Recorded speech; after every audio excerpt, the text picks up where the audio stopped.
Assalamualaikum warahmatullahi wabarakatuh. Hai semuanya, kita dari kelompok 5 11 IPS 2. Nama saya Sinta Ramadhani. Saya Fatma Indrani. Dan ada dua teman kita yaitu Adi Marlena dan Tegar Prayoga. Di sini kita akan membahas tentang ketenaga kerjaan. Berbicara tentang ketenaga kerjaan, tentunya sangat erat kaitannya dengan sumber daya manusia. Karena sumber daya manusia, tenaga kerja yang menjadi faktor utama yang membuat sistem ketenaga kerjaan itu berjalan dengan baik. Menurut Undang-Undang Nomor 13 Tahun 2003, definisi tenaga kerja adalah setiap orang yang mampu melakukan kerja guna menghasilkan barang atau jasa untuk memenuhi kebutuhan hidup sendiri atau untuk kebutuhan masyarakat.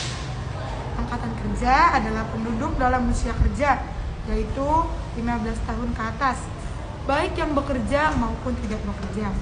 Jenis-jenis angkatan kerja dibedakan menjadi dua, yaitu menurut kualitasnya dan menurut statusnya.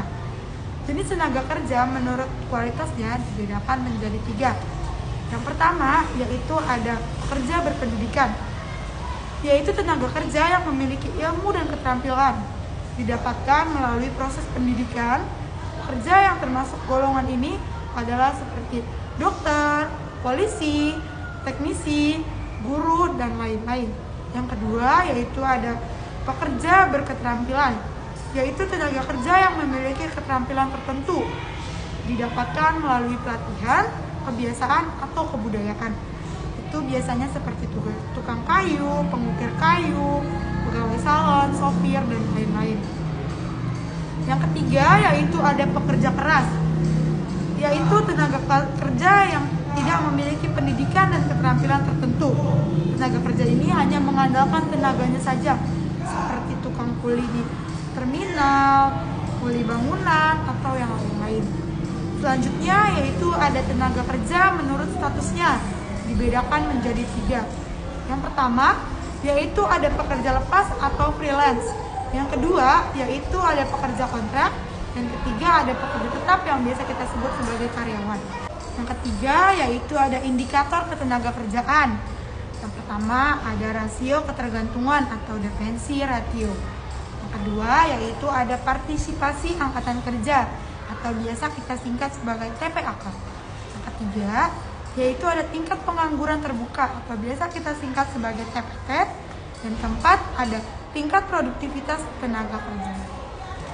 Selanjutnya kita bakalan menyebutkan peraturan-peraturan ketenaga kerjaan yang ada di Indonesia. Yang pertama yaitu ada ruang lingkup, landasan, asas, dan tujuan Undang-Undang Nomor 13 Tahun 2003. Yang kedua yaitu ada kesepakatan kerja yang biasa kita dapat setelah kita diterima di perusahaan tersebut. Selanjutnya yaitu ada penempatan tenaga kerja.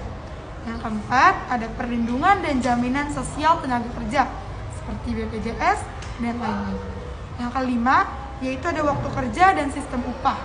Yang keenam ada pemutusan hubungan kerja atau biasa kita singkat dengan PHK. Yang ketujuh peran pemerintah dalam ketenaga kerjaan. Selanjutnya Fatma akan membicarakan tentang pengangguran. Yang pertama itu ada jenis-jenis pengangguran. Jenis-jenis pengangguran dibedakan menjadi dua, yaitu berdasarkan cirinya. Yang berdasarkan cirinya itu ada pengangguran terbuka, pengangguran terselubung, pengangguran musiman, dan setengah menganggur. Berdasarkan penyebabnya itu ada pengangguran struktural, ada pengangguran friksional, ada pengangguran siklikal, dan pengangguran teknologi. Selanjutnya ada dampak pengangguran terhadap pembangunan ekonomi. Yang pertama itu ekonomi, turunnya pendapatan nasional dan pendapatan per kapita dan berkurangnya penerimaan negara akibat rendahnya pajak penghasilan. Yang kedua itu ada sosial, memberikan beban psikologis bagi pengangguran dan meningkatnya angka kriminalitas. Selain itu, meningkatnya biaya sosial untuk membantu rakyat seperti untuk raskin dan jaminan kesehatan. Yang terakhir itu ada pendidikan, meningkatnya angka putus sekolah. Selanjutnya ada kebijakan pemerintah mengatasi pengangguran. Yang pertama itu ada wajib belajar 9 tahun, ada program padat karya, ada pelatihan tenaga kerja dan kewirausahaan, ada program transmigrasi, ada program kredit usaha rakyat atau KUR, ada perbaikan sistem informasi kerja dari Kemenakertrans dan pihak swasta. Yang terakhir ada program nasional pemberdayaan masyarakat atau PNPM. Yang terakhir, peran tenaga kerja dalam pembangunan. Pembangunan ketenagakerjaan bertujuan 1. Memberdayakan dan mendayagunakan tenaga kerja secara optimal dan manusiawi. Kedua, mewujudkan pemerataan kesempatan kerja dan penyediaan tenaga kerja yang sesuai dengan kebutuhan pembangunan nasional dan daerah. Yang ketiga, memberikan perlindungan kepada tenaga kerja dalam mewujudkan kesejahteraan. Yang terakhir, meningkatkan kesejahteraan tenaga kerja dan keluarganya. Mungkin sekian Dari kita. penjelasan dari kita, kurang lebihnya mohon maaf. Wassalamualaikum warahmatullahi wabarakatuh. Terima kasih.